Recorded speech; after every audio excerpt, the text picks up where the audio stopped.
Hello and welcome to the FilmPulse.net podcast. This is episode number 88. My name is Adam. With me today we have Kevin. How are you doing there, Kevin? I'm doing okay. Good. First up today we'll be speaking with director William Dickerson on his new film The Mirror, which hits video on demand this Tuesday. Then we'll be going over some of what we've been watching before jumping into a feature review of Zero Charisma. And finally we'll be going over this week's movie predictions, new on video on demand, and DVD and Blu Ray releases. Let's kick things off with a conversation with William Dickerson on his new film, The Mirror, which is hitting video on demand this Tuesday. Will, thanks so much for taking some time to speak with us. We're talking about The Mirror, so I was thinking we could just start off with just having you describe the film a little bit. Okay, cool. Well, when I talk about the movie, I often ask people, do you know what a live streamer is? A fraction of the people who I ask don't know, so let me just explain it. A live streamer is someone who films themselves 24/7, usually with laptop cameras or web cameras, and streams the footage online, right? Mm-hmm. So the idea is that these are people that live their lives online, and my writing partner and I have been fascinated with a character like this for a long time, and we felt, why don't we write a movie about it? That's sort of part documentary, part fiction, and we did. And basically, just to give you the gist of the story, is that we follow this live streamer. I play a guy by the name of William Dickerson, very similar name to me, in the movie. I filmed him, and he's a live streamer, but his thing is recreating scenes from famous movies. That's what he does. He posts them online. Me being a filmmaker in the movie, I notice that they're not really well done, and I offer my help as a filmmaker to make them better. We go on this journey together, and I find there's a connective tissue that holds these scenes together, and they have to do with troubled relationships with family members, specifically a father. And I find out through more intense interviewing with Taylor that he had this traumatic memory in the past, deals with his father, and I feel like all the clips that he's done kind of are trying to get at that. So I suggest, why don't we write that scene from his past, hire someone to play his dad and film it. We do. He posts it online, and it becomes a big hit. Then later on, we find out that clip isn't what it really seemed like. And I can't really say too much more, else I give away the end of the movie. Yeah, we don't want to give any spoilers away. So before getting a little bit more into the themes of the film, was this made before or after your movie Detour? Because I noticed in the film, Taylor mentions that the film starts in 2011. So I was just wondering what the timeline is here. Good, yeah. I actually started filming it while I was making Detour. And part of it came out of that kind of frustration I was having. It took 5 years to make Detour, 3 years to actually make the movie, and then another 2 years to sell it, to find finishing funds, and to get it distributed. And ultimately, we had a fantastic distribution deal, and it played theatrically and on demand. But I was kind of sick of just playing the Hollywood game and waiting for the right opportunity, and just having that take so long. I as a filmmaker, I wanted to make something else. So I just started to make The Mirror. And what was cool about it was that the subject matter was really perfect for consumer devices. So it was something we didn't have to spend a lot of money on. We could film a lot of it on the iPhone. At that point in time, the iPhone 4S just came out. It was 1080p video capabilities. It was kind of revolutionary as far as phones went with their video recording capabilities. So it started out, let's just start shooting this on an iPhone. And then it expanded from there. And from that point on, it took about 2 years. So I started about a year before Detour came out, and then finished it after we wrapped up Detour. And so this obviously is kind of a satirical look at live streamers. And what I'm wondering is, do you feel that people that engage in this type of behavior are all missing something in their lives similarly to Taylor? It's a good question. But then, isn't everyone missing something, right? Because we live in a day and age right now where it seems like our online personas and our online recorded lives are somehow more important than our own lives. I mean, look at Facebook, right? And how many, the term selfie. I mean, I think that, now, no one heard of that term a couple of years ago. Now everyone's taking pictures of themselves.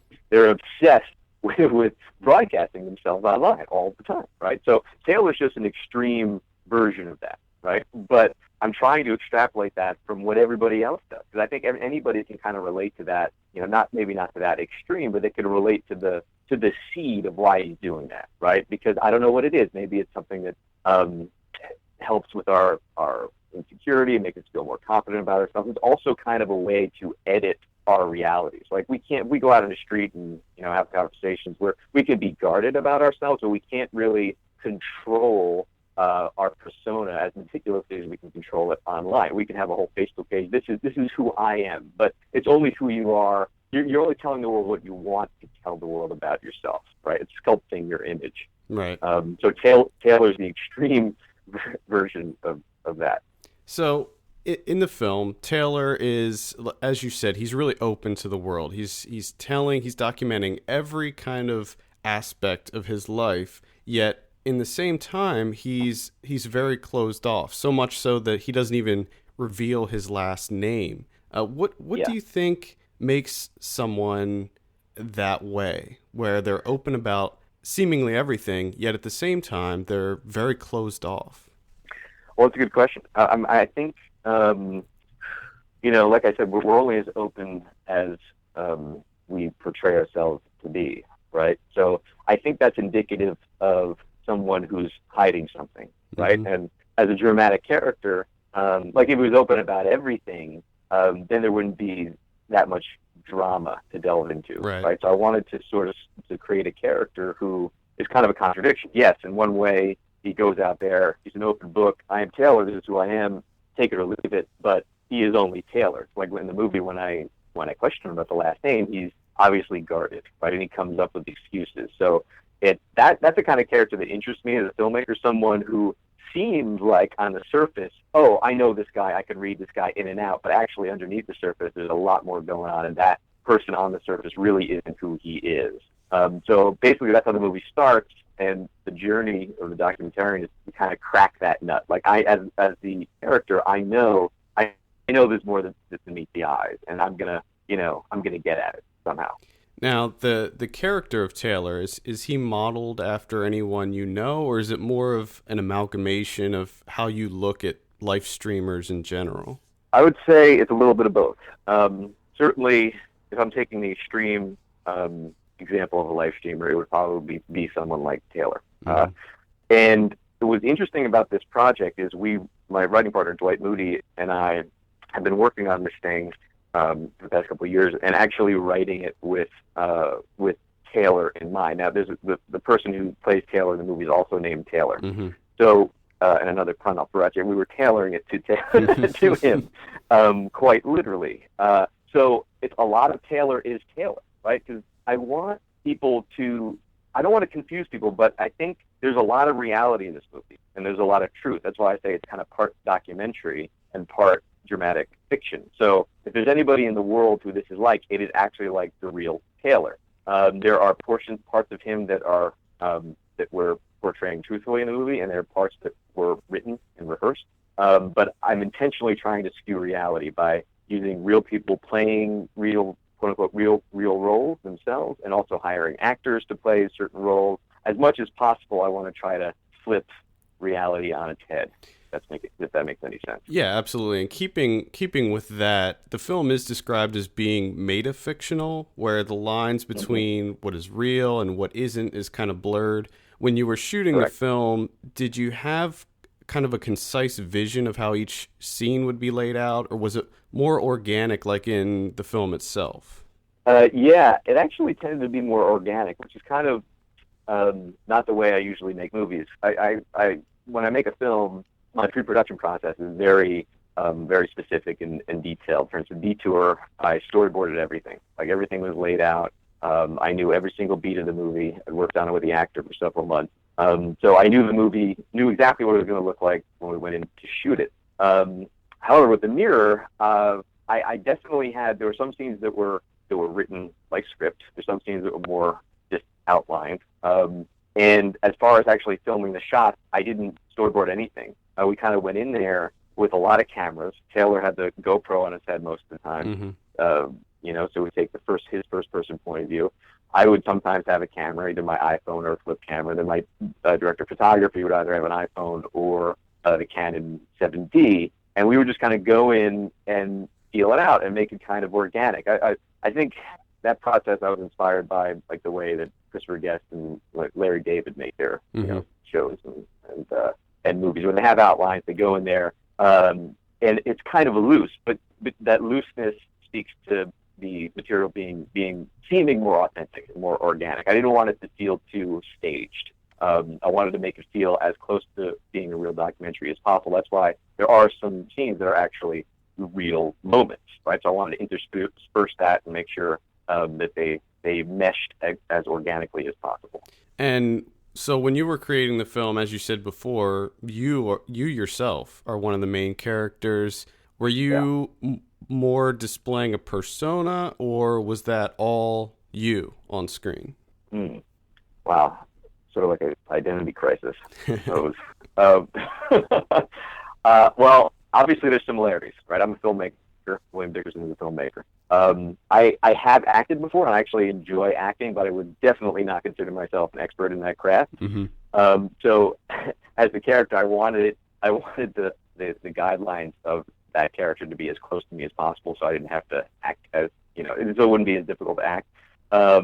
So, yeah, I mean, I'm doing what I'm doing. However, the character, there's a difference. I would say that the character's a more cynical version of myself, right? So the idea is, and part of this is based in reality, the idea is that the character in the movie is very frustrated with, he just spent all these years making this indie movie, Detour, and he can't get it out there in the world. Then he's about to quit, right? And then he finds this guy, Taylor, online who's recreating these scenes from famous films. And even though they aren't very good, he sees a passion in this guy. He's like, oh, this guy loves making movies. And this is what I was like a few years ago. Like, why can't I be like that again? So part of it's like, Taylor's the opposite of William. So the journey starts with William going to connect with this guy because he wants to, reinvigorate his own passion, right? But that's like, for me, I relate to that, and I'm sure other filmmakers do. I mean, I would never, me and myself would never quit, right? I mean, like, this is my mission in life to make movies, but I felt that in the mirror, I had to have the stakes be a little higher and, make William a little bit more on edge than I am in reality. So just to extrapolate a little bit, in the film, you do poke fun at kind of the Hollywood film machine several times, especially with your monologue at the end of the film. And I was just wondering what your thoughts were on the current state of Hollywood, especially or specifically for indie filmmakers such as yourself. Yeah, well, it's an interesting time and a unique time. The industry's changing exponentially, right? It's both sad and encouraging. Like indie movies that I grew up with, like Pulp Fiction, for instance, like all the boom in the early '90s. You cannot make those movies anymore. It's impossible. Independent movies that used to be made between $5 and $20 million are no longer being funded. Not only that, but studios have pretty much erased their independent film divisions. They're not spending anything less than $200 million on a movie, and they're making less movies and spending more money on them. Which it kind of, really lengthened the disparity between studio movies and indie movies. Now, the studio movies have gotten so big, and since there's no funding left for smaller movies, the independent film world has shrunk, right? I don't even think there's an indie film market anymore. I would prefer to call it a micro-budget film market. It's just studio blockbusters and micro-budget movies, stuff that's being made for under $1 million, which is Detour, right? And also The Mirror. But because if you think about it, part of what The Mirror gets at is just the ease in which a filmmaker can make a movie now. I mean, just like the iPhone, for God's sake. I mean, 1080 HD video, you put a little mini Steadicam on that, it looks terrific. Yeah. So we don't even need indie financiers anymore. We can go out there, make the movie, and people are doing it. And what the studios are doing, they're just letting us do this, right? And then they see, hundreds and thousands of filmmakers making these movies, and then they go to festivals. The studios, go to festivals as well, see which movies they like, and they buy them, and they don't do any of the work. They just kind of pick them up in the end, which I can see it being a smart move from the studio's perspective, but as a filmmaker, that sucks. I mean, especially when big budget studio movies are becoming less and less original. A lot of it are, a lot of it's regurgitated from other movies. They're reboots, they're sequels. It's stuff based on a toy from the 1980s. Mm-hmm. So as an indie filmmaker who's making original stuff, it's frustrating. And I know it's frustrating a lot of people. I'm hoping that within a few years, due to the popularity of these micro budgets coming out, studios buying them, that what will happen is that micro budget movies will keep getting bigger and bigger and bigger. The budgets will keep getting bigger and bigger, and eventually that will rebuild the independent film world as we knew it. But maybe that's just being idealistic. Well, I'm not sure. And I also think with funding platforms like Kickstarter and Indiegogo and stuff, that could help the indie scene grow a little bit more as well. Because absolutely. I mean, it also shows that there is interest in that market for smaller budget films as well. Yeah, exactly. I mean, that's what studios look at movies being funded by Kickstarter and Indiegogo, and just by the fact of a movie being fundraised like that, the world can see, oh, people are giving this movie money, so let's pay attention to this movie. So it one, it funds the movie, and two, it creates buzz about the movie before the movie's even being made, which is great. Yep. Well, before we get into some plugs about The Mirror, I just wanted to ask if you have any upcoming projects that you have like kind of on the burner. I have a lot of stuff. Well, one movie, I can't really talk about what it's about, but it's going to be another movie starring Neil Hopkins, who's in Detour, played the lead in Detour. And we've been working very closely on the script, and he's been developing his character. It's going to be micro budget, not as micro budget as The Mirror, but micro budget nonetheless.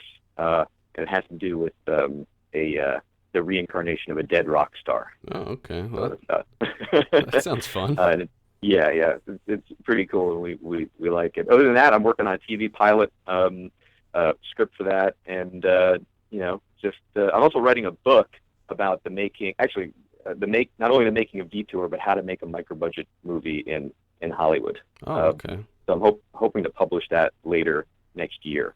And real quickly, I just want to say I'm a big fan of Detour. Like, thank you. As far as containment thrillers, like for some reason, I'm just really into those containment thrillers. And when I saw Detour, I was like, oh, this is great. I was really into that one. So.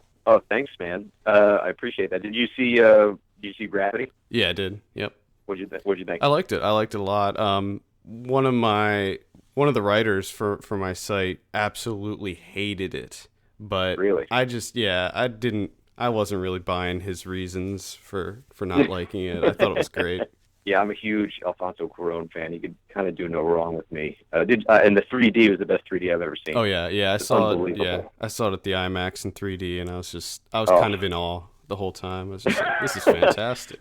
Yeah, it's incredible. I just bring it up because it has, not that it was like Detour, but it's similar one person surviving. Right. Yeah. I like those films, and it had similar beats. But done. I thought it was very well done. Yep, absolutely, and just visually incredible. Like, oh god, the whole time I'm just like, how did they do this? I mean, this is mind blowing. Yeah, totally. So, The Mirror, it's coming out October 15th? Is that right? Yeah, next Tuesday. Next Tuesday, all right. And is that theatrical, VOD? We're going straight to VOD through Vimeo on Demand, which was an interesting choice. A friend of mine's movie called Some Girls with Kristen Bell, Adam Brody, Neil LaBute wrote. They released it directly to Vimeo on Demand. It's been doing really well. And part of the, one thing I learned from Detour is, we ultimately got a great distribution deal through Gravitas and then through Warner Brothers Digital Distribution. But still, I felt like as a filmmaker, we had to push ourselves and get the PR done ourselves. So this time I was like, why don't we just distribute it ourselves? And it's a 90-10 split on Vimeo. It's beautiful. 1080p. We can price it the way we want. In fact, we can price it lower because we have less fees to deal with. Again, do the PR ourselves and get it out there. And Taylor, agreed, and that's the route we're taking. So it'll be on Vimeo on Demand and also DVD through Amazon.com. Great. All right. Well, William, thanks so much for taking some time to speak with us. Absolutely. Thank you, Adam. I appreciate it. Thanks a lot, William. Be sure to check out The Mirror on Vimeo on Demand Tuesday. All right, let's talk about some of what we've been watching. I'll kick it off this week. I started the week with Much Ado About Nothing by Joss Whedon. Okay. By Mr. Joss Whedon. I want to see this. So. Okay, here's the thing. What do you got for me? I'm still kind of on the fence about it. Okay. I don't like Shakespeare. I'm with you. So, I don't like Shakespearean language. Oh, the language is awful. So, that right there, that's a big hang-up for me in this movie. Okay. Because it takes place in a modern setting, but they use the language of the original. I hate when they do that. And I knew that going in, so I expected it, but I'm pretty ignorant when it comes to a lot of Shakespeare stuff, so I didn't know this story. I never read it, so I didn't know anything about it, so it was all kind of new to me, but it just felt like a soap opera. Like, I mean, it's so bizarre, like, these two people meet, and they decide to get married the next day, and then it just seems so far-fetched and ridiculous. And I know that these are all things that I should be giving a huge pass to because it's Shakespeare. But a lot of it just seemed so dumb that I was just like, all right, I'm not buying any of this. That being said, like maybe the first third of the movie, I was pretty disconnected from it. Like I was not into it at all. Yeah. And then all of a sudden, at some point, I really can't say when, but I sort of got into it and I was sort of enjoying it. So, like I said, I'm still kind of on the fence about it. It has kind of a low budget feel to it. I mean, it was shot in black and white. A lot of the shots look really nice, but some of it kind of looks cheap. Some of the transitions and the cuts look kind of amateurish. Just not, yeah, sort of. Yeah, I have to say, like, I'm completely with you with that. We've talked about it before. I hate when they do Shakespeare in a modern setting, but they keep the Shakespeare language. It's just automatically it's awful. Yeah, but when I saw the trailer, this was like the first film that I was like, hey, this might work. I might enjoy this a little bit. I think it kind of works. It kind of works. There's certain things that they do that Whedon interjects into it that make it more enjoyable. Like there's just these little subtle comedic beats that he puts in it that are really funny and charming, and they really add to the movie. But sort of lightens it up a little bit. Yeah, I mean, I think that this play is a comedy. I'm pretty sure it was one of his comedies. Yeah. Certainly not a tragedy. So it is a lighter. It's not like you're dealing with Macbeth or something. So it's not Titus Andronicus? No, I mean it's not super heavy, but no one's eating people? No, there's no eating people. Okay. It's good to clear up. Just a lot of ridiculous drama happening. So I would say maybe it's a light recommend. If you're a Whedon fan, definitely check it out. They already have. Yeah. If you're a fan of Joss Whedon, you'll love this because he uses a lot of the same actors that are in all of his things, and yeah, it feels very much like a Joss Whedon film. I believe it was shot in his house and in his backyard, which I gotta say, nice pad. Very nice. What a dick! It's just him showing off. Maybe it's just him showing off. He by the way, he looks like Soul. Yeah, he does. He looks exactly like Soul. Yeah, he looks like the rapper. So. I wonder if they're the same person. It'd be kind of funny, It would be amazing if they are. I think they are. Okay, we'll see. We're gonna say right now that they are the same person. Josh Whedon is the rapper Soul. Joss. I'm sorry. Soul. I'll just call him Soul. It's easier that way. So yeah, I'm still kind of on the fence about it. I gave it a 3 out of 5 on Letterboxd, but that was just kind of an arbitrary number I threw out there. I followed that up with Alice, Sweet Alice, which was my Grindhouse Weekly watch. This was what's the director's name? It's Alfred Soul. Boom. Yep. Where was he born? I don't know. Patterson. Oh, really? Holy shit, dude. Everything is coming full circle. We're fucking unraveling something here. So this is a horror movie from 1976. Very young Brooke Shields is in it, which is probably the big thing that everybody talks about this movie for. She's like maybe 10 years old or so in this movie. So she's very, very young, one of her earliest roles. And it's pretty good. It plays out very similar to an Italian giallo movie, but it is an American film. Basically, it's about this girl who they believe is murdering people. Yeah. Basically, her sister gets killed in the beginning of the film, which was a pretty shocking way to start a movie. It starts off with the family getting ready to go to the daughter's first communion, and then they cut to like in the church getting ready, and then all of a sudden a masked, in a very creepy mask, she's wearing a mask and a yellow raincoat, creeps up behind her and chokes her and kills her, and then puts her body into an empty pew and lights it on fire. Wow. Okay. So it was a pretty intense way to start off a movie. Wow. And it gets more intense from there. I mean, it's a pretty brutal movie. It's very violent.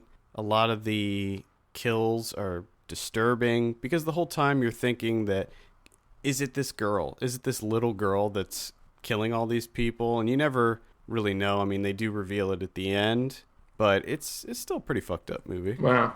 And now I wanted to see if this goes any further. Alfred Soul does the production design on the show Castle. Oh, okay. Which has, of course, Nathan. Yeah. Was that Fillion? Yeah, Nathan Fillion, who was in Much Ado About Nothing. What the hell? Did you try this? No, I didn't. Unbelievable. But it is pretty amazing where we're going here with this. I want to see if we can keep going. Okay, well, my next movie is called Forgetting the Girl. I think you might have a hard time linking this one up. I'm gonna link the shit out of it. You might be able to put something together. This is directed by Nate Taylor, and it's a psychological thriller about a photographer who may or may not be a psychotic killer. Okay. This is actually pretty good. It stars Christopher Denham, who probably know from Sound of My Voice. Oh yeah. But he was also in like Argo and Shutter Island. He does a great job in this, and it's decent. It's pretty good. Decent. Yeah. Yeah, I mean it's not great, but it was much better than I thought it would be. It goes much deeper than I thought it would. Like as far as getting into this character, like the main character is a very complicated character, so it was interesting to see how things would play out.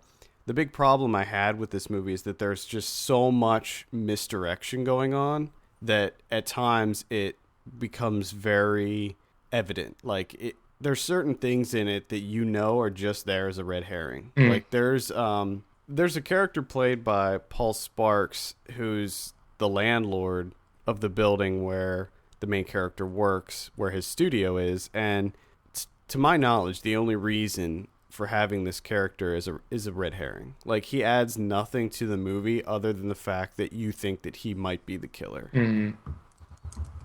And there's several things in the film that happen that make you think like, oh, is that the killer? Is that the killer? But really, throughout most of the movie, you don't even know that somebody was killed. Like that's the thing. Like you don't know that there was a murder. Right. You know that a girl has gone missing. But you don't know what happened. But it's still maybe a light recommend if you're into if you want to see a pretty decent mystery thriller. It might be worth checking out. Yeah. Saw Escape from Tomorrow. This is one that you've been really wanting to see. Yeah, for you a were while. high on this one.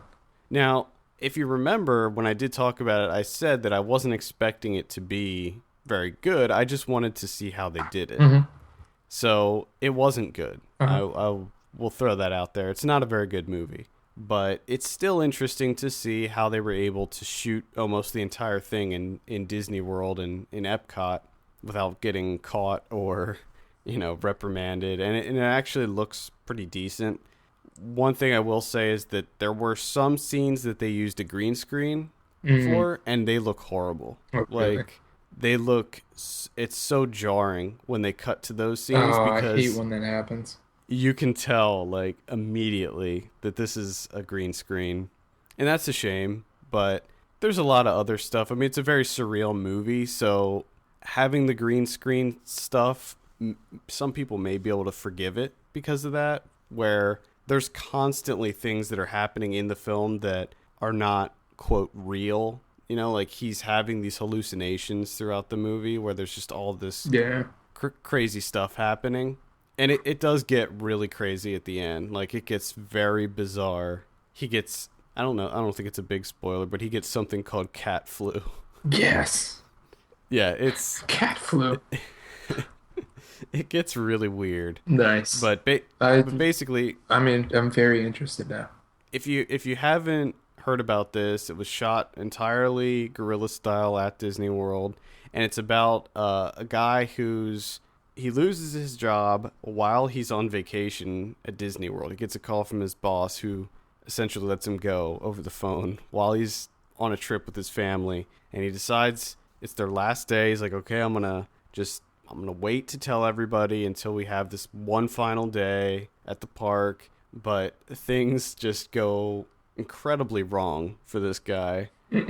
And things go downhill really fast. And it's an interesting concept. It's not very well acted. The special effects work, for the most part, is pretty terrible.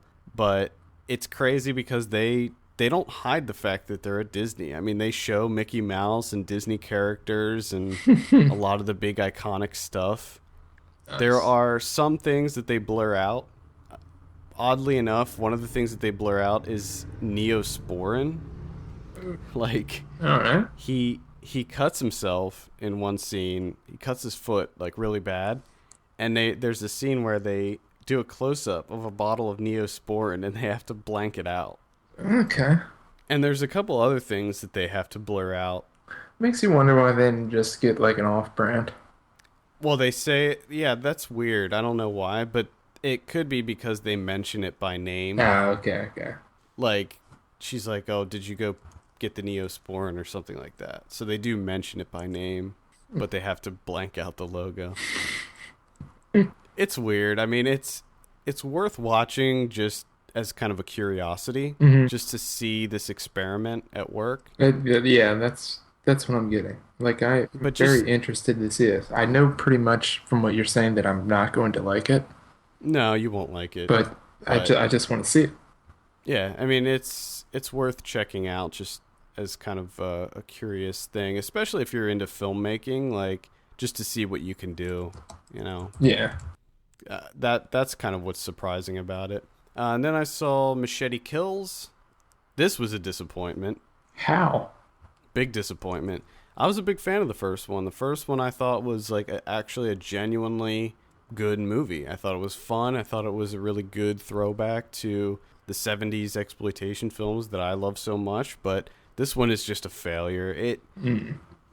It's almost like they kind of did away with all the stuff that made it look like a 70s exploitation film. Like, you know, in Grindhouse, how they would have like the film degradation and the dirt and how the film would look grainy and old. And they captured all that stuff. Well, like, this movie just looks entirely too glossy and clean. So I just I can't recommend it, unfortunately. Like, they used all CG in it, like all the blood, all the violence, everything was all CG. That's just terrible. Yeah, it was so dumb. And here's the thing: Tom Savini is like one of the main characters in it, and you know, he's a practical effects guru. So like, why wouldn't they just use his stuff? Yeah, or at least get some pointers from him. It was really bad CG too. Like it looked terrible. Like I hate CG. I couldn't believe it, but I was actually bored throughout the entire movie. It was so dull. And I saw it with my girlfriend. She fell asleep twice. Not a good sign. Yeah. So I mean, it's not a good sign that it's really all you are is just like an action movie, like throwback type deal, just to entertain, and you can't get that down. Yeah. I mean, there were some laughs to be had. Like, I thought Mel Gibson as the villain was great. Like, he was really funny, and it was just great to see him be like a super villain, because that's what he is in real life. Yes. But like there was one character called the Chameleon, or El Chameleon, who was played by Cuba Gooding Jr., Walter Goggins, Antonio Banderas, and Lady Gaga. It was one character played by 4 people. That sounds amazing. And it starts as Walter Goggins. And I'm a big fan of his, and the whole time I was like, why can't we just stick with him as this character? Because the scene with him in it was great. But then, of course, when he turns into Lady Gaga and Antonio Banderas, Cuba Gooding Jr., that was all like just ridiculous. That's a bummer. Yeah, it was a bummer. Most of the comedy was just in the form of cameos, people saying like one-liners, and people playing against type, that type of deal. Yeah, it was a shame, really. It was pretty bad, and they had one fake trailer before the movie, but it was for Machete Kills Again in space. So that was one interesting thing that they did. Like, the fake trailer was for actually the next Machete movie, and then everything that we see is build up to that next movie. That's an interesting idea. So that was kind of interesting. And of course they did like the fake intros and stuff like they did with Grindhouse. But other than those 2 things, nothing about this movie looked old or like a throwback in any way. No, I'm sorry. There was a sex scene where Danny Trejo had sex with Amber Heard, and there was like a big yellow graphic that came up that said "Put on your 3D glasses now," and then the visuals like switched to this like crazy looking 3D effect, so you couldn't really see what was going on. That was kind of clever.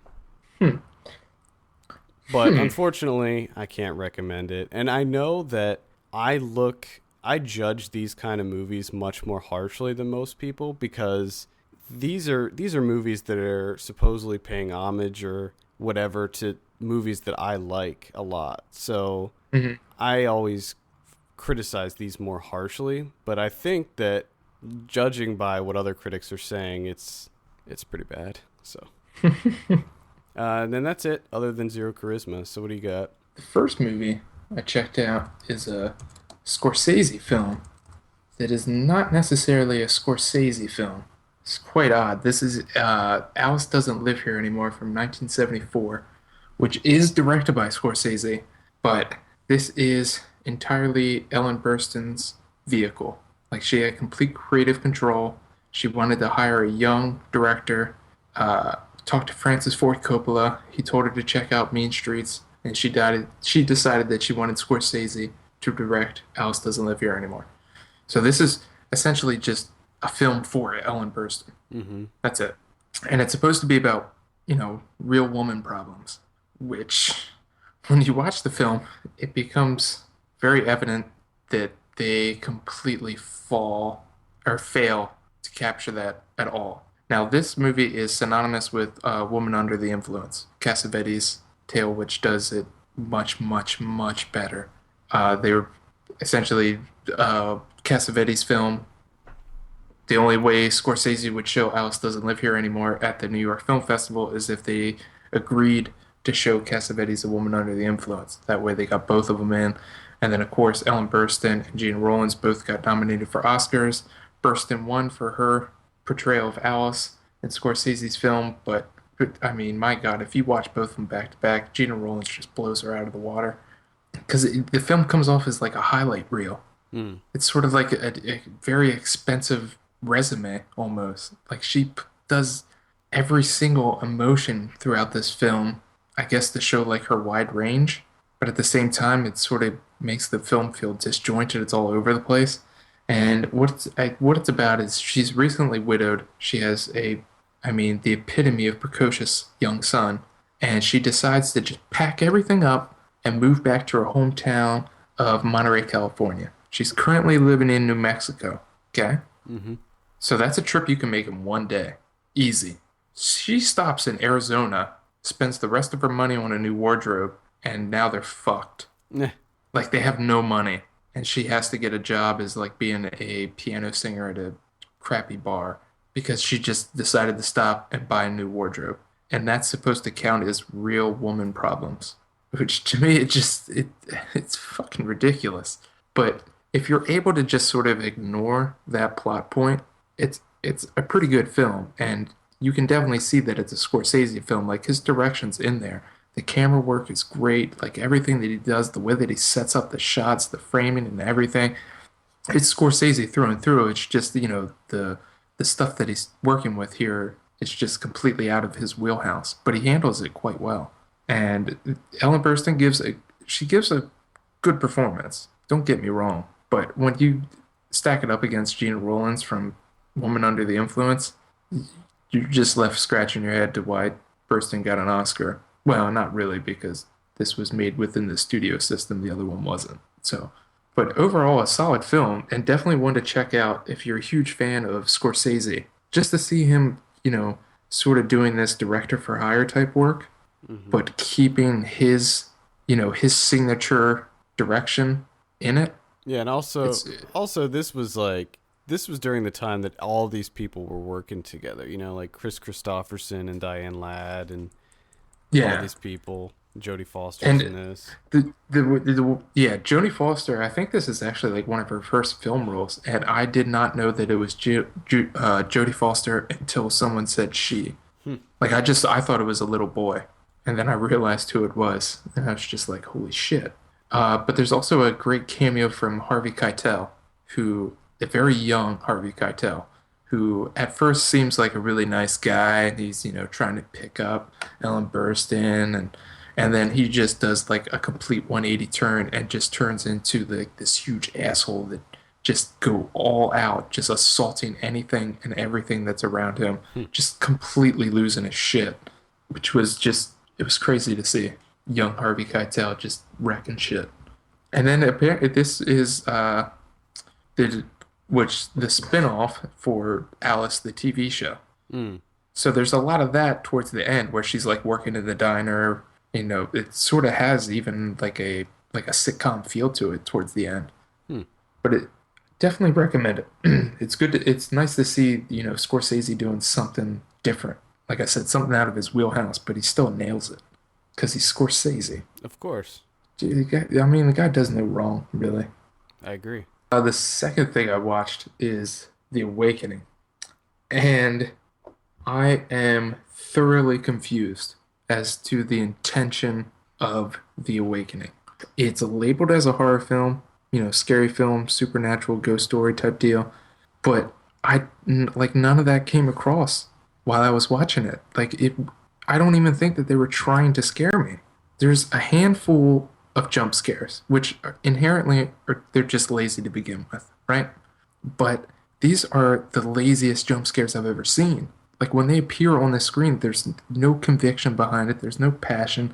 It's like their intention wasn't even just, trying to scare you. It's like they just threw them in post. They're like, oh, let's just throw in a jump scare here. They want it to be a horror film. It feels more like a period piece about like World War One and survivor's guilt. Because, they spend most of their time discussing that than the actual like horror story. Yeah, that's a big part of it. But that's what I'm saying. Like, they seem to spend a lot more time developing that and spending time on that than they actually do the horror aspects of the film. That's why I'm, like, really confused. Because in my mind, I don't really think that this is a horror film at all. The only thing that creeped me out a little bit is when she's looking in that large scale of the house, and she sees, like, the dolls and everything of, like, the past day's activities. Like, everything that happened within the house. Like, the way they had that all set up was, it sort of gave it, like, a creepy feel to it. It was a little unsettling. But outside of that, there's nothing scary at all. Like, they don't even build it up. It's just, bleh. Yeah, I wasn't too into that. The camera work's great. The acting is solid. You got Rebecca Hall, Dominic West, Imelda Staunton, and you have the little kid from Game of Thrones. Yeah. That looks like Hermie the elf that desperately wants to be a dentist. And that's all I can think of the entire time now that I see him. But I honestly don't think it's scary. in any way whatsoever. Now you saw this one, right? Yeah, I saw it. I didn't find it scary at all. No. And that's what I'm like, was it that even their intention? Like, is this just bad marketing? I don't know. I mean, I guess it's definitely a horror movie because of the supernatural stuff. But Yeah. I mean, it's kind of weird because anytime there's anything supernatural, it's automatically billed as a horror movie. Even Yeah. if it's not intentionally scary, it's either a comedy or a horror movie. Like you Yeah. can't have supernatural elements in a movie and have it not be categorized as one of those things. That is true. Oh, maybe that's what it is. But it is written by Steve Volk, who's done a number of horror movies. So I guess that was their intention. Well, they just completely failed at it. Maybe Let's maybe just they weren't throw trying that. to make it scary though. Maybe they were trying to make it more dramatic. Like I Maybe. think that there's a lot of like horror movies that aren't actually horrifying.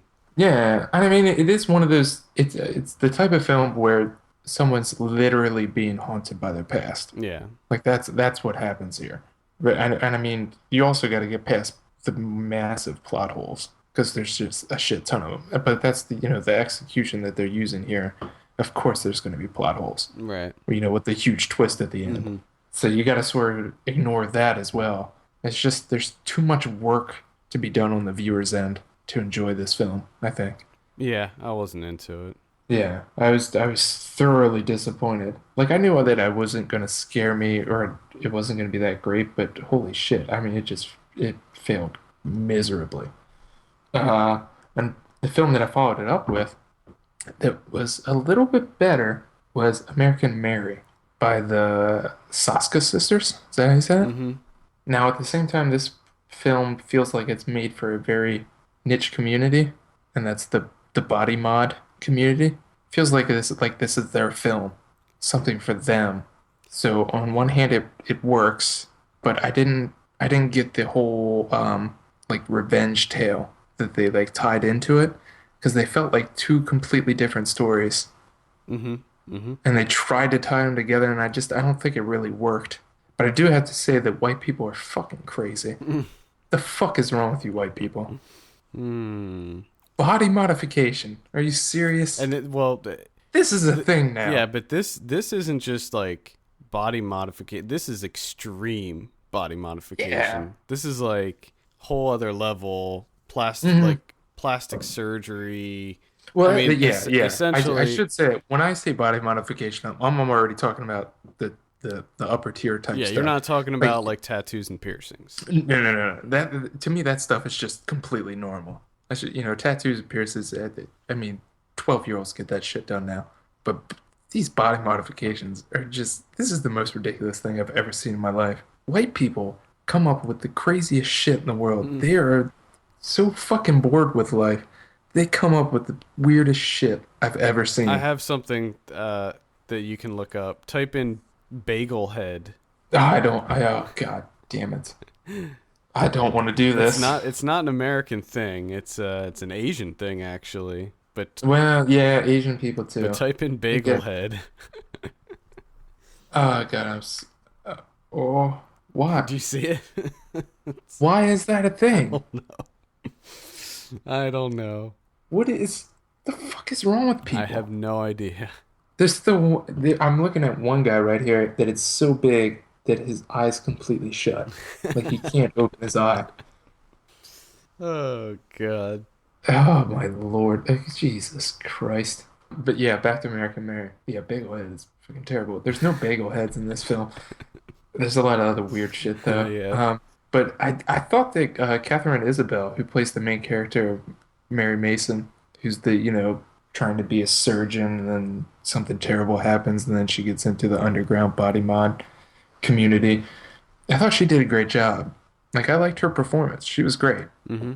But everything outside of it just didn't work for me, and especially the effects. Like the blood that they used it was terrible looking. Like when she's doing the surgeries and she's cutting into the flesh and you see the blood pouring out.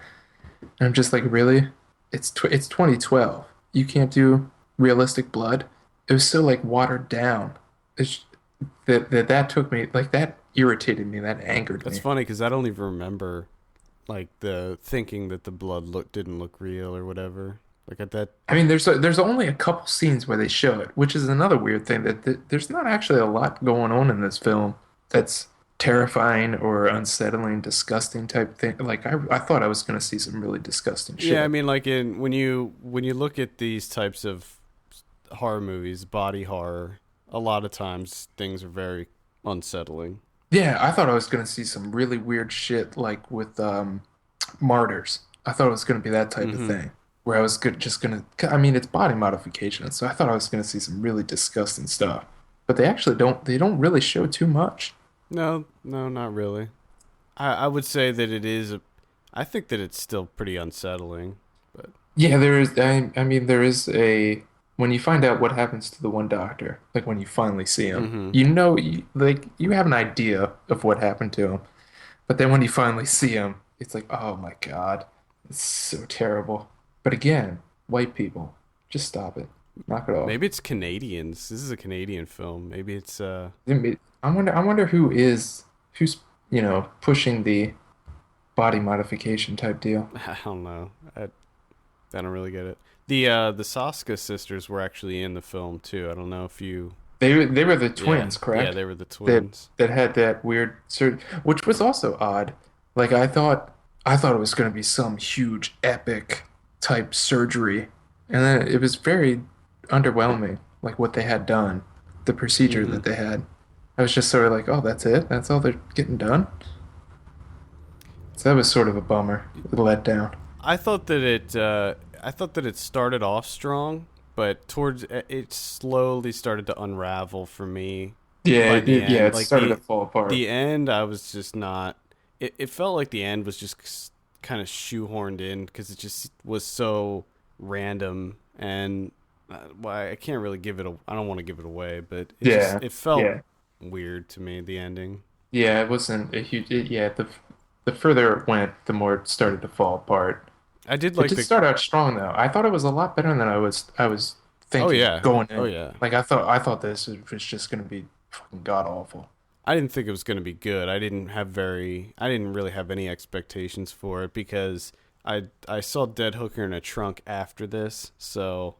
Yes, I do remember So when you. if I saw Dead Hooker in a Trunk before this, I'm pretty sure I would have gone in with very low expectations. Now, another thing to add to it. I mean, I'm a man, but at the same time, the wardrobe for Catherine Isabel is just ridiculous throughout the film. Like she's just constantly wearing heels, and it's just like an excuse to just put her in like Well, the, the after skimpiest outfits well ever. yeah, but that's the thing like after she develops her persona, that's like the whole thing. You know, it's almost like a Scarface story where she develops this persona as this like crazy surgeon.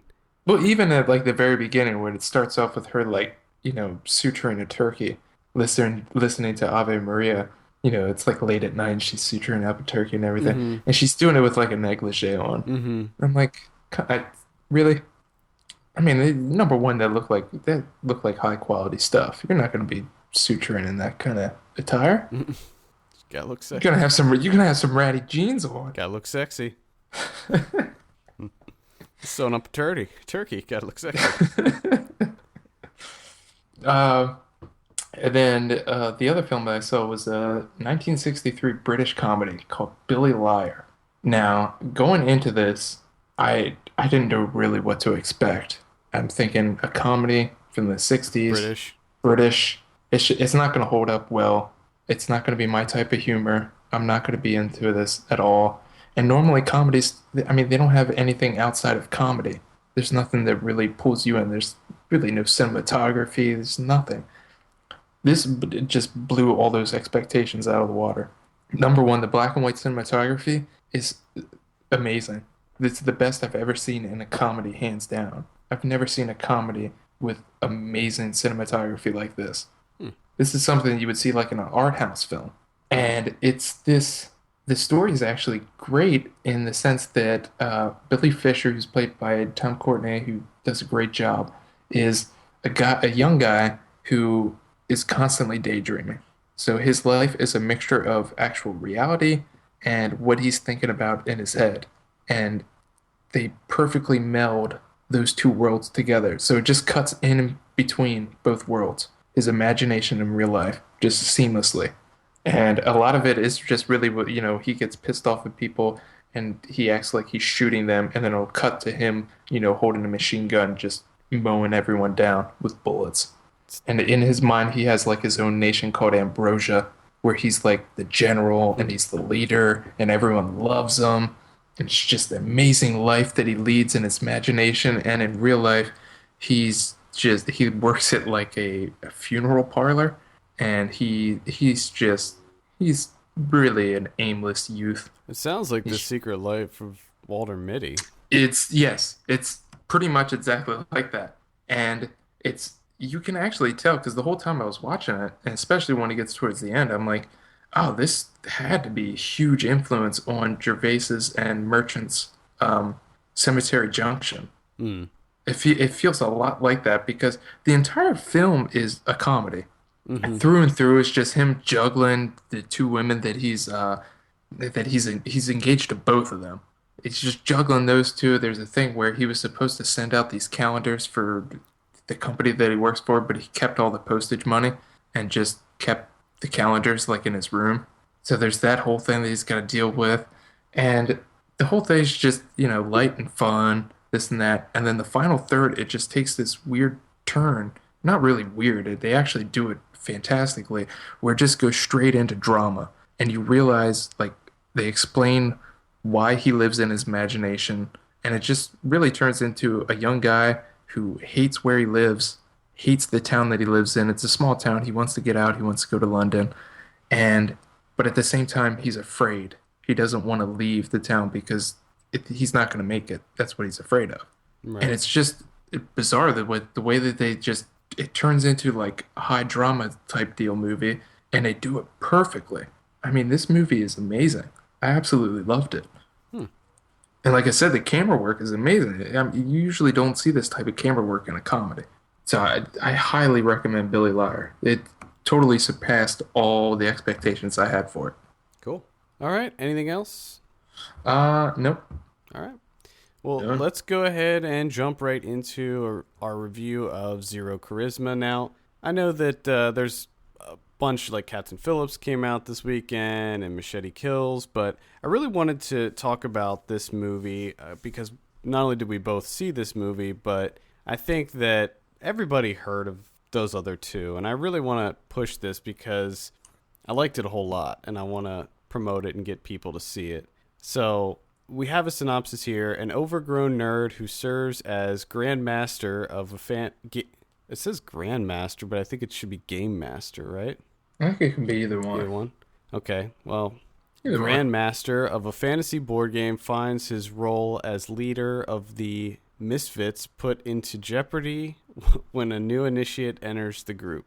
That's a bad synopsis. Yes. It's really bad. Yes, it is. It's IMDb's great. Yeah, it's directed by Katie Graham and Andrew Matthews. Stars Sam Edson. You have a review for this up on the site now, so I'll start it off. I actually like this movie a lot. I found it incredibly funny, first of all. First and foremost, Kevin. That's right. I found it incredibly funny. There's so many little one-liners and throwaway lines and just subtle little things in this that are just so funny. Like I went back and I rewatched this, and it's playing on demand right now, so you can check it out. And on the second one, I didn't watch the whole thing again, but I just watched bits and pieces, and some of it was just so funny. And not only that, but the characters are really relatable.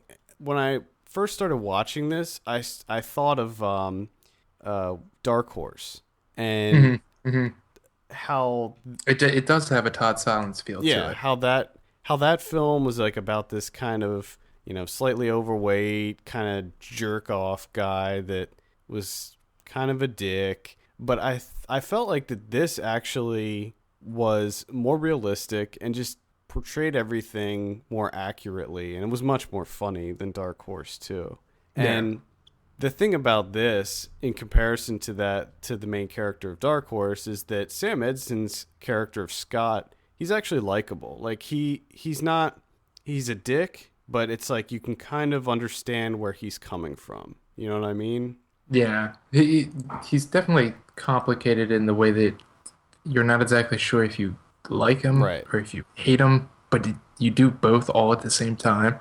Yeah, like I felt very empathetic towards him because it was clear that he wasn't a bad person. Like they get that out of the way almost right off the bat when it's clear that he's there taking care of his grandmother, and you can tell that he actually holds his friends very, very dearly, but at the same time he doesn't want to let them go. So anytime anything threatens that, he instantly lashes out.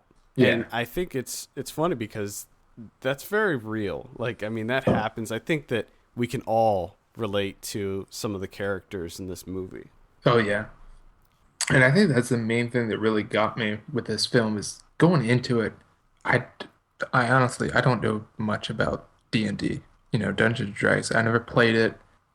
I really know nothing outside of ogres and wizards, goblins, and it's a tabletop game, that type of deal.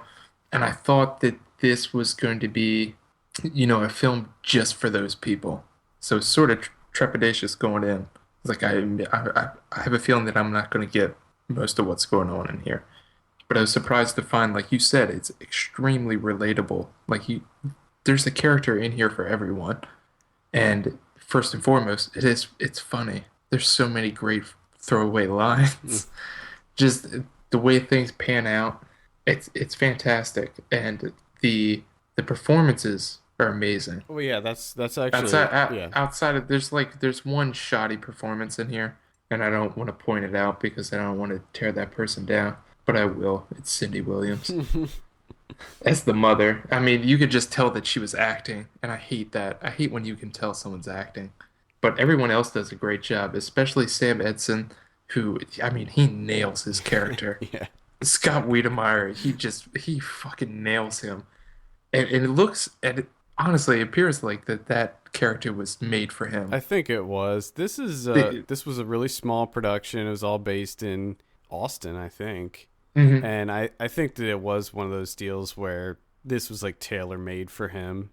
Oh yeah, and he doesn't disappoint. He nails it. He absolutely nails it. And the other performance that I thought was great was, it's a pretty small performance, but his grandmother. Oh yeah, she was fantastic. And Angie Bird was great in this film. So funny. I mean, every line out of her, just that initial scene when they're playing in the dining room and she comes down to make a sandwich. That whole interaction was so funny. And sticking with the performances, that was kind of one of the surprises that I had, was that these are all either relatively unknown actors and it's a low budget film, so I was expecting the performances to be marginal at best. Yeah exactly. And so it was such a surprise when I was watching this, and it was like, they were just like on point with every line that they delivered. It was just almost everybody did a great job, and I wasn't bothered too much by the mom.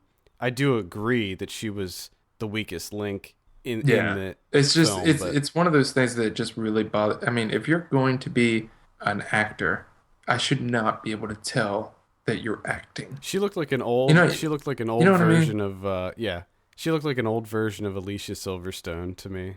And if you remember, she was actually in Computer Chess. Was she? Oh yeah, She was the weird. She was part of the weird couple. They were trying to get that. Yeah. Yeah, I do remember that. But I was very surprised with where the plot went too. Like in the trailer, they let you know right off the bat that it's sort of about this kind of persnickety game master who invites a new player in, and he then he feels threatened by this new person who like brings beer, and he's like wearing a cardigan, he has nerd glasses, and he's wearing a Crystal Castles t-shirt. And he like instantly feels threatened by this guy, and I was expecting that the film would be, the two of them at odds with each other, and it does go there, but there's a lot more to it than that. I think that one of the things that I found so interesting was the division between nerds. You know, like you have your classical nerd, which is Scott, who, you know, wears the ridiculously amazing t-shirts and Oh like yeah, the mythical yeah, creatures, and he like wizards. and he listens to metal and he has, you know, all this he wears like the trench coat with the Fingerless gloves. yeah, like he's your classical nerd.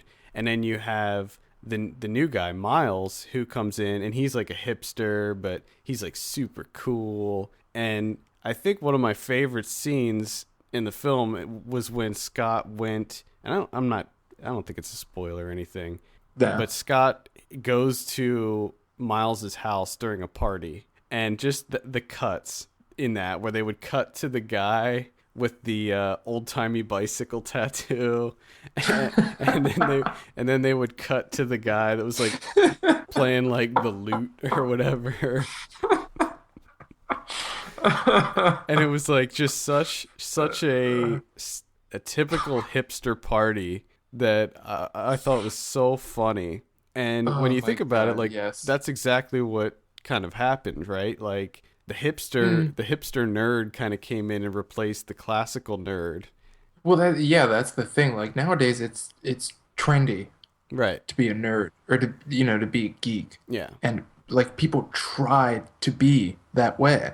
And there's this whole original group of people that were made fun of it for so many years that are just sitting there going, "What the fuck? We've been doing this for years, Yeah.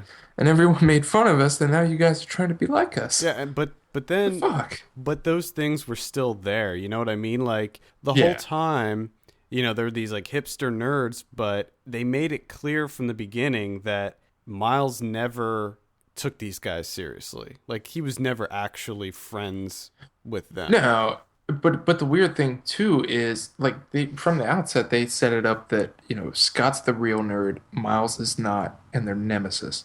Mm-hmm. They're each other's nemesis. But I mean, but really, I mean, when you break it down, Niles has far more information and knowledge than Scott does. Right. Like he knows everything, Mm-hmm.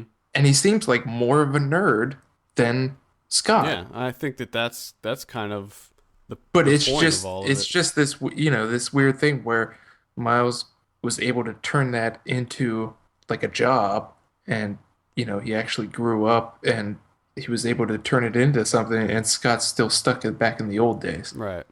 And a lot of the conversations that they have really kind of hit home for I know for us too, especially about the websites. That whole conversation where he's like, "I have a blog too."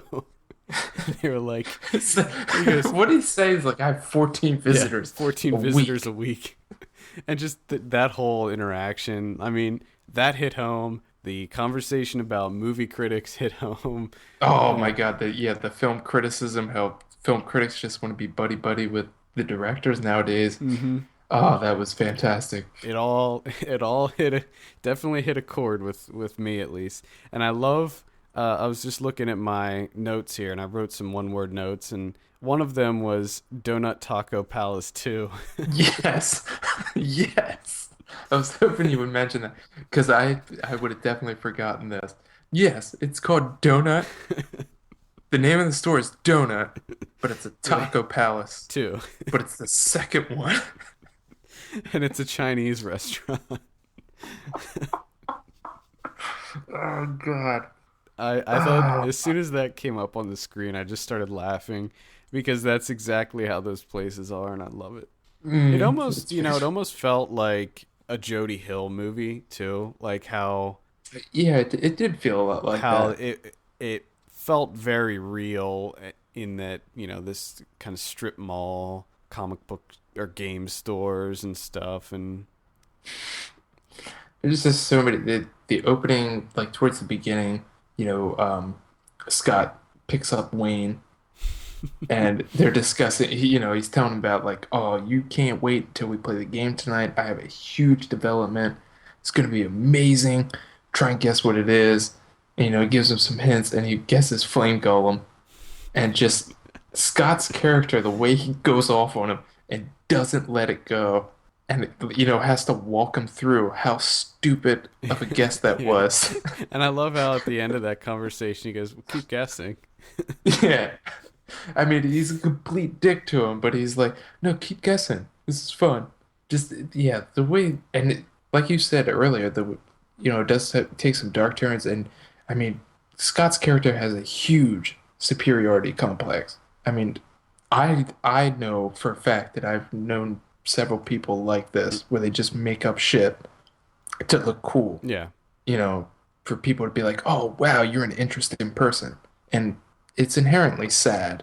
And then they take it to a whole nother level when Scott's mom shows up, Right. who's played Yeah. by Cindy Yep. Williams, and you find out why he's like this, and you're just immediately like, "Oh my God, he had such a terrible life. Yeah. He has like the worst mother I've ever seen in my life." Yeah. Like when she comes down and decides to play D&D with them, and she's recounting the stories from his Oh youth. God. Dude, I would never talk to her ever again if that happened to me. Yeah. That would be a time where I would punch my mother in the face.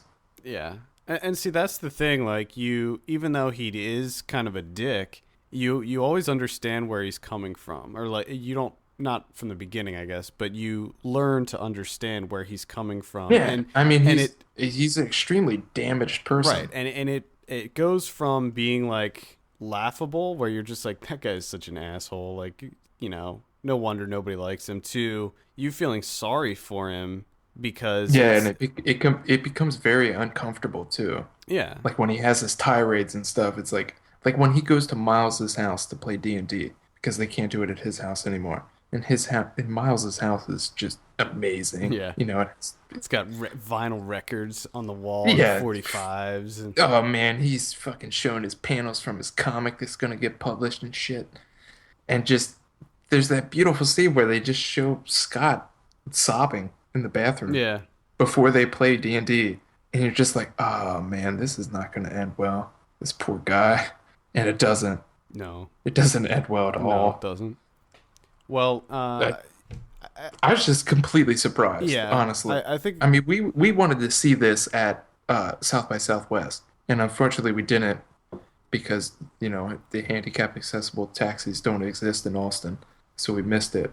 And here we are talking about it now, and I really wish that we got to see it yeah, back that's then. exactly what I was gonna say. I really, Yeah, I think we would have been just beaming about this film. I know. I'm really. It really sucks because I mean this is an Austin production too, and everybody was there, and it would have been. Yeah, we saw Sam Edson how many times? He was everywhere. He was fucking everywhere.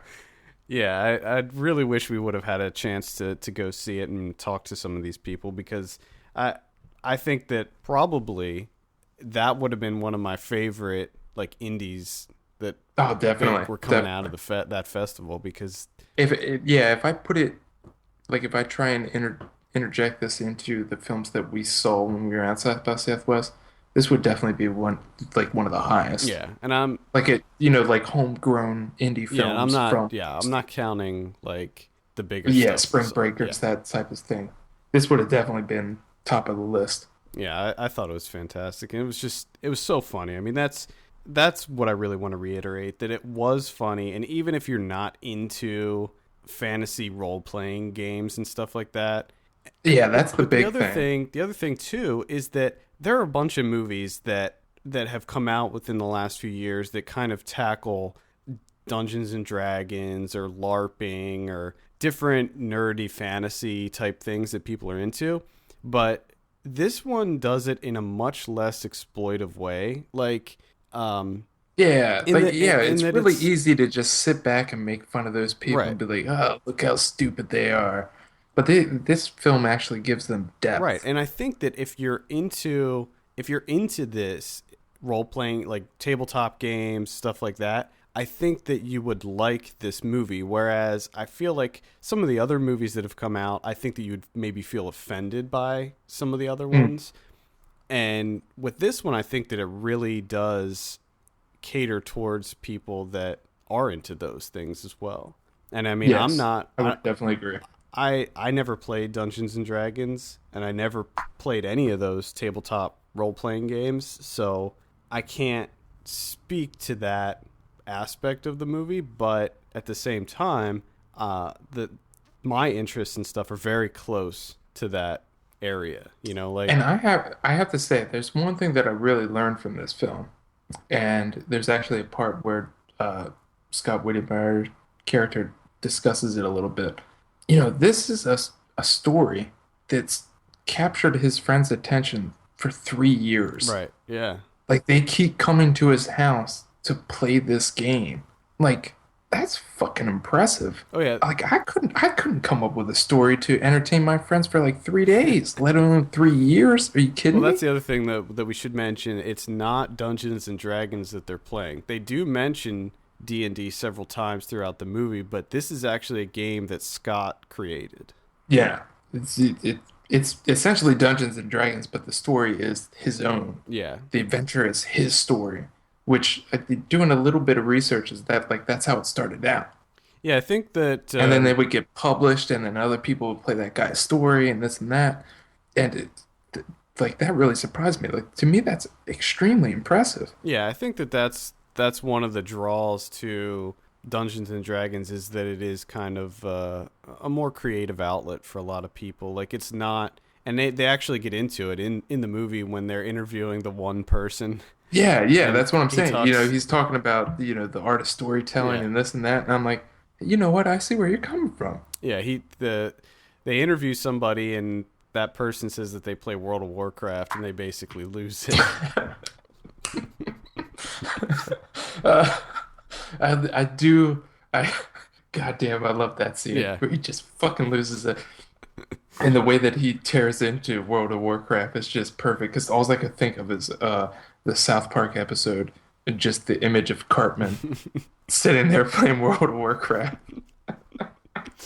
Oh God. So yeah, any final thoughts on Zero Charisma? I I I can't really express how much I was surprised by this film.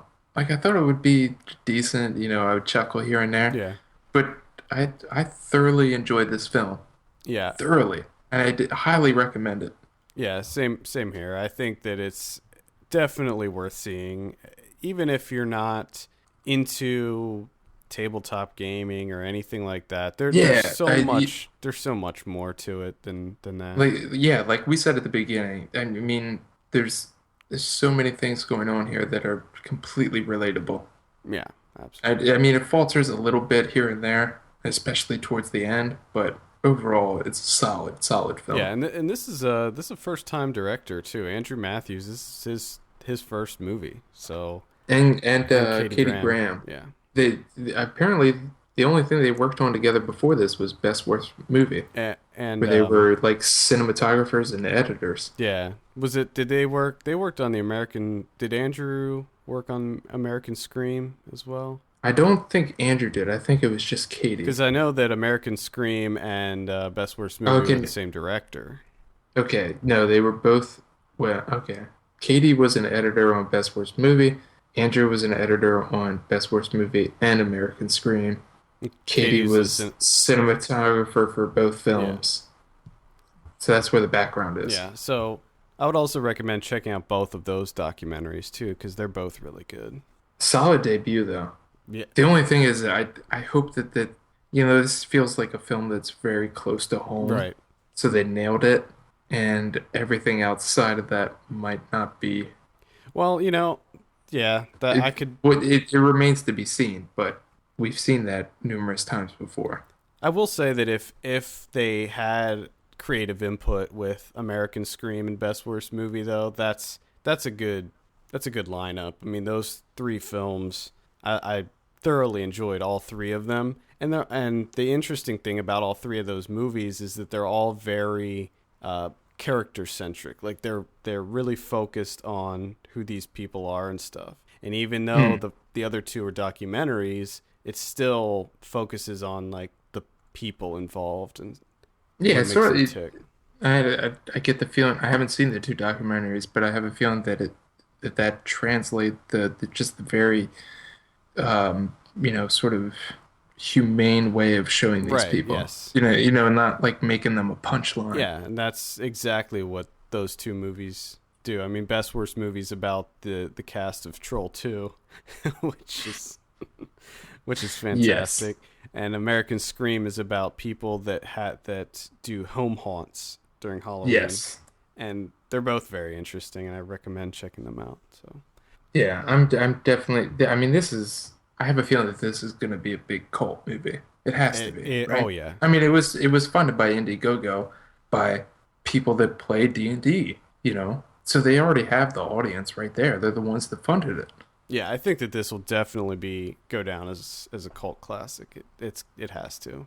I think it's deserving of that. I have to say, I'm extremely happy that I made the decision to rent this and review it for the site. Yeah. Very happy. Yeah. Well, there you have it. Zero Charisma. Go check it out. It's playing in select cities now and video on demand, so definitely watch this one. It's well worth it. Yes, definitely. Let's talk about some predictions, shall we? Let's do it. Captain Phillips, I said 87, you said 79, Ernie said 82, actual 85 or 95, sorry. Wow. 95 on Captain Phillips. I definitely thought that would come down. Yeah, so did I, actually. Staying strong. I think that that definitely has some Oscar potential. No, definitely. And that also means that I have to watch it.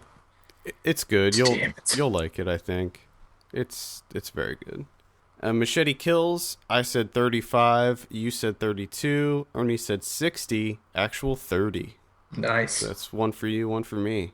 Next week, we have a huge week next week. Now, I don't... Oh, yeah? I didn't, really look into all of this to see if all of these were hitting wide release. My suspicion would be no, they're not. But we're going to go ahead and predict them anyway because a lot of them are some big releases. First up, we have Kill Your Darlings, which is the one with Daniel Radcliffe and Dane DeHaan, and there's a ton of people in this. I take it, are you interested in this, Kevin? Seems like one you'd be slightly interested in. I am slightly interested in it, yes I am. Big fan of Ginsberg and, is it Faulkner? No. Who? No, not Faulkner. No, Kerouac. Kerouac, that's right, Kerouac. Was it, yeah, it's pretty much, I think, most of the Beat Generation. Yeah, I'm pretty excited about this. I'm a big fan of Ginsberg. So, Kevin, what are you thinking on Kill Your Darlings? Kill Your Darlings. I'm going to say a 77. 77, okay. I think I'm going to say 79. I think it'll be pretty good. Looks good. And I don't know the story. Like, do you know, the whole... I don't even know what the hell it's about. It's about, their relationship with each other, and then there's a murder involved. Oh, okay, so it's... But I don't know... Based on that, I forget what that book's called. Something about a hippo boiling something. I'm not sure. All right, then we have Carrie. Why?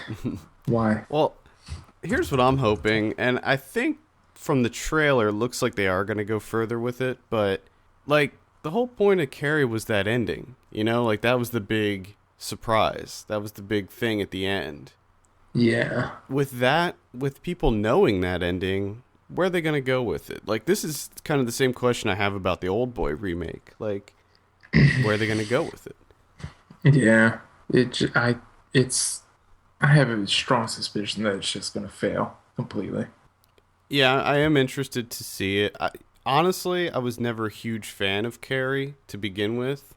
I did find Carrie to be scary when I was younger, but I was just never a huge fan of the story. So I'm going to say 57 on this one. I'm going to say a 52. And then we have Escape Plan. Oh, yeah, this buddy. Is the big Stallone Schwarzenegger picture. Nice. What are you thinking on Escape Plan? Oh, what am I thinking? I am thinking a 55. 55? That's pretty high. I'm going to say 40. I'm going to think, for what it is, I have a feeling it's going to be decent. Even though 50 Cent is in it. Yeah. I think it's going to be okay. I honestly don't think by having 50 Cent in a movie, it automatically brings it down. I do. But I swear there was a movie that he was in that I liked, but I can't remember what it was. I'm gonna look it up right now. Was it Real Steel? I didn't know he was in that, but I did like Real Steel. Apparently, he was in Real Steel. Um, he was not in much else. Okay, maybe it wasn't. Maybe I was just making that up then. And we have The Fifth Estate. This is the Oh God. Benedict Cumberbatch, Julian Assange movie. Now, there are early reviews out for this, and it's not getting very good reviews, so Yeah, it honestly looks terrible. I'm I'm gonna sorry. say 42. Oh, you son of a bitch. That's exactly what I was going for. I'm gonna say 40. 40? Okay. And then finally, no, not finally. Then we have All Is Lost. This is the Robert Redford one that I'm actually pretty excited about. I am as well. This looks pretty good. Yeah, what are you thinking on this one? I'm thinking like a 79. I'm going high on this one, and I'm gonna say 90. 90. I think it's gonna be really, really big. And finally, 12 Years a Slave. Oh my God. I'm gonna say 92 on this one. Oh my God. I'm gonna go 95. I'm so Huge excited. week. Like I'm excited. I don't think that all of those can be hitting wide release, but hopefully. I know that I myself am not going to be able to see 12 Years a Slave until October 25th. I know that for a fact. Okay. That will be the earliest that I'll be able to see it. That's when it opens at the Charles. I have a feeling that it's not going to come anywhere around me. Probably true. Probably I'm true. going to do the old road trip to Baltimore to see a movie. Well, if it's a movie worth seeing. You're damn right I'm going. Yeah. But then again, things that are coming around to me are The Fifth Estate for some fucking reason, Escape Plan, and Carrie. So I can easily see those pieces of shit.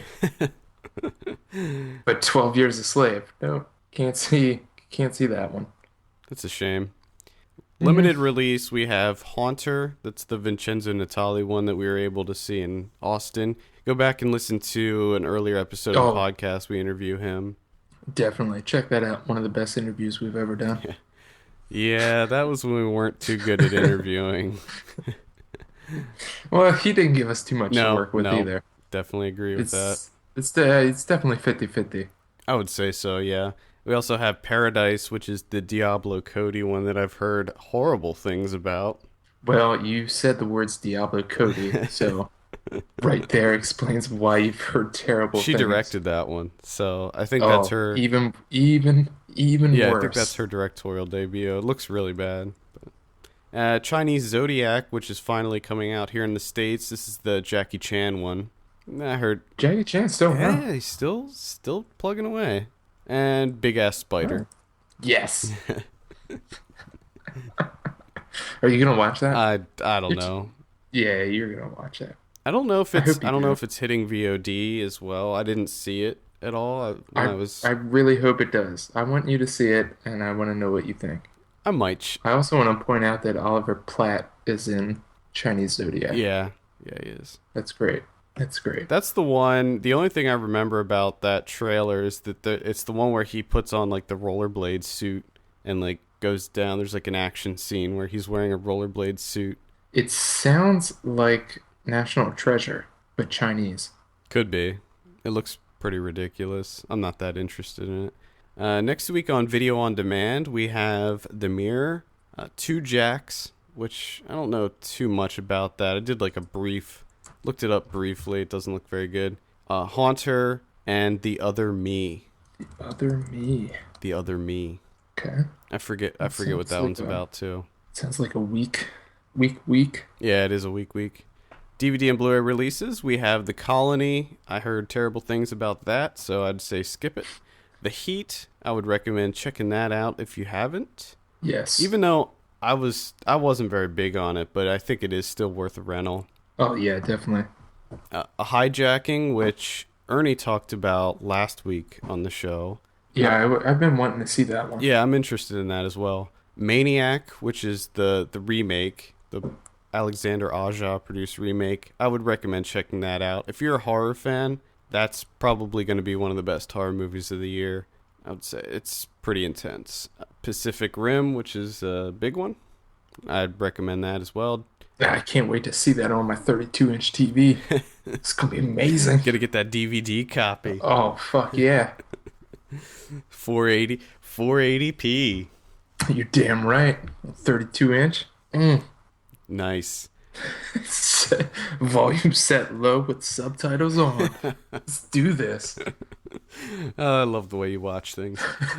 Johnny Toe's Drug War also comes out, and I definitely recommend that. And Yes, I really want to see that one. yeah, you'll like it. Man, I haven't seen a Johnny Toe since the high school days. Yeah, and it is very much a Johnny Toe movie. Like when you That's watch what I want to it, hear. yeah, when you watch it, you're just like, yep, this is definitely Johnny Toe. I might wait until you come into Pennsylvania again. We might have to get that one. Yeah, I'll be up. Do a throwback. Yeah, that'd be awesome. We could have a Johnny Toe marathon. Oh my god, I like the sound of that. It'd be a lot of movies. It'd be tough to pick out which ones to watch because We got to do like just an Asian marathon. I am Do some definitely down. AK. Yeah, I'm definitely down. Let's do it. And finally, we have Chad Crawford Kinkle's Jugface, which I know you weren't into that one, but I was. So check that out. Yeah, I made it like 10 minutes. I'm also seeing Birdemic 2 here. Oh, is that on the list? I didn't see that. Yeah. I don't know if it's coming out on Blu Ray. I hope it is. Well, that's a movie that demands a Blu-ray watch. Without a doubt. Any others? I know that there's we a have one. big Criterion.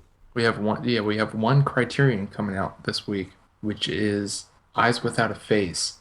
Which have you seen? No, I still haven't seen it.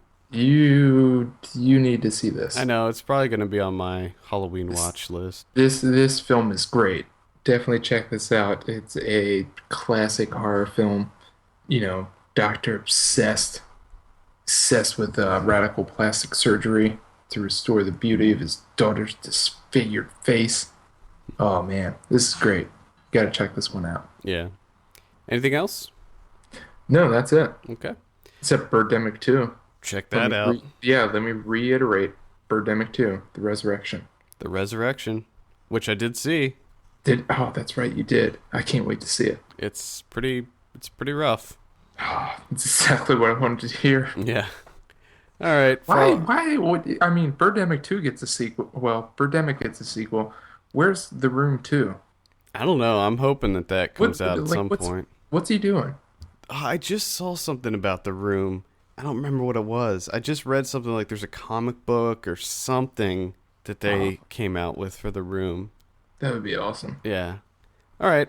For all the latest film news and reviews, visit us at filmpulse.net. Send us an email at feedback@filmpulse.net. Follow us on Twitter @filmpulse.net. And be sure to rate us on iTunes. We appreciate that very much. For filmpulse.net, my name is Adam. My name is Kevin. And we will see you on Thursday for Ryan Watches a Movie.